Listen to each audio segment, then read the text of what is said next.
Bienvenue dans Zoom sur mon assiette. Aujourd'hui, nous vous emmenons à la rencontre de la famille Dubiosi. Pêcheurs passionnés à Cannes depuis 3 générations, entre tradition familiale et amour de la mer, cette famille nous ouvre les portes de son univers, fait d'héritage, de savoir-faire et de respect pour les ressources de la Méditerranée. Plongeons ensemble dans leur quotidien où chaque sortie en mer est une aventure. Monsieur Gilbert Dubiosi, pêcheur à Cannes depuis 60 ans, c'est-à-dire depuis l'âge de 14 ans. Je suis né au Suquet, c'est-à-dire à Cannes, quoi. Je suis fils et petit-fils de pêcheurs professionnels à Cannes. Et j'ai mon fils et mon petit-fils, en principe, qui devrait être pêcheur pour prendre ma relève. Je m'appelle Gilles Dubiosi, pêcheur depuis 1985. Donc de père en fils, comme a dit mon père, né à Cannes, au Suquet. Et l'été, je change d'activité, je fais ce qu'on appelle le taxi de mer, ski nautique, parachute ascensionnel, pour se diversifier de la pêche, parce que la pêche est très dure l'été. Et là, je m'apprête à partir. Nous allons sortir du port. Le jour est en train de se lever. Par chance, il a plu un petit peu avant de partir et là maintenant, ça a l'air de s'améliorer. Il fait bon, la mer est plate. Journée idéale pour faire une partie de pêche en mer. Alors maintenant, à savoir s'il y aura du poisson ou s'il n'y en aura pas, ça c'est la surprise. Tous les jours, c'est la même chose. Hier, il y en avait, on était contents. Aujourd'hui, j'espère qu'on sera aussi contents, mais en fait, c'est ça les aléas du pêcheur professionnel. Un coup c'est bien, un coup c'est pas bien, un coup c'est moins bien. Enfin voilà. C'est la routine, c'est comme ça, mais enfin, c'est un plaisir de sortir en mer avec un temps pareil. Particulier, d'ailleurs, le matin quand on part, on va retirer le filet, on enlève tout le poisson qu'il y a dedans. Si tout va bien, qu'il n'y a pas de trous, s'il y a des trous, on rebouche le filet, et enfin on rebouche les trous, ce qui s'appelle remailler. Une fois que le poisson est pris, on repose le filet. On appelle ça caler.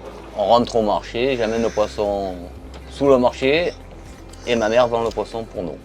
Le printemps, de janvier, comme janvier, je mets le bateau en carénage. Hein.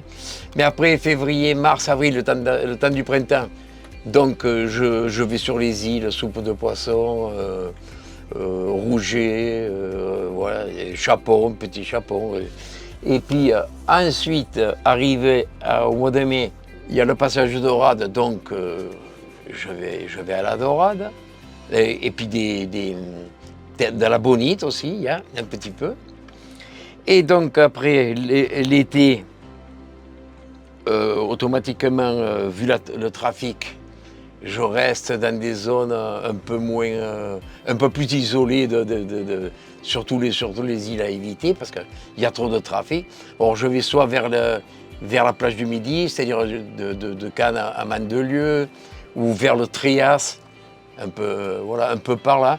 Mais je cherche des secteurs où il y a le moins de bateaux, quoi, de yachts. Mais sinon, le rouget, la rascasse, la soupe de poisson, c'est sensiblement la même chose. Cette année, il y a une raréfaction de la race qui s'appelle la sope. Bon, mais ça, c'est cyclique des fois. Hein.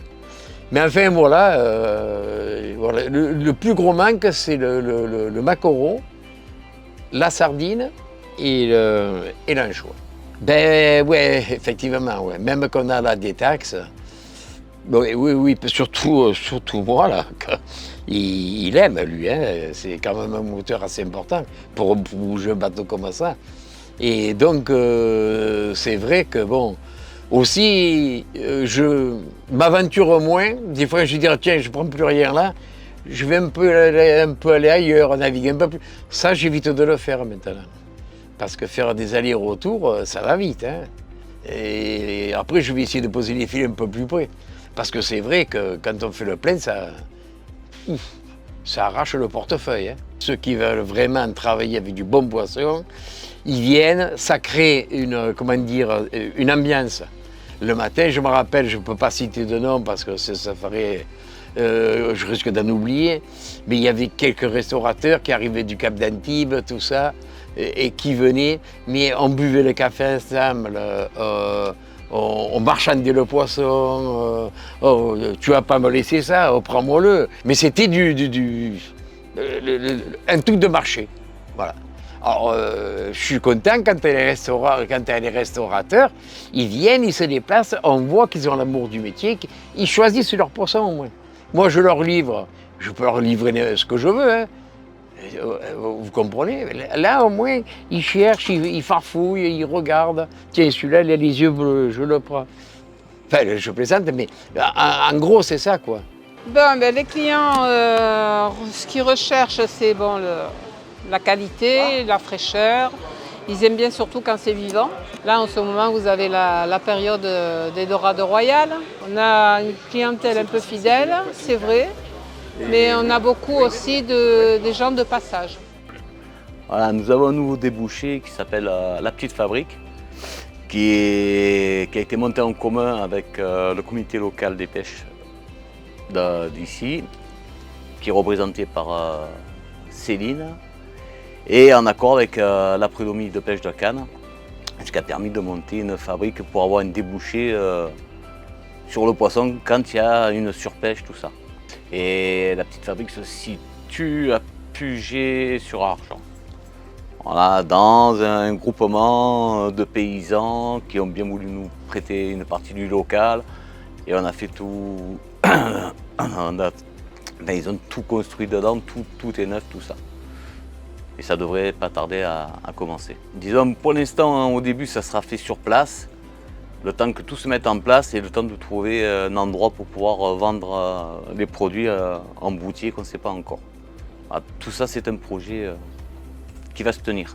À travers la passion et l'engagement de la famille Dubiosi, nous découvrons un lien profond entre la mer et ceux qui en vivent génération après génération. Une aventure humaine et authentique, témoin précieux de l'histoire maritime de Cannes et de la richesse de notre littoral.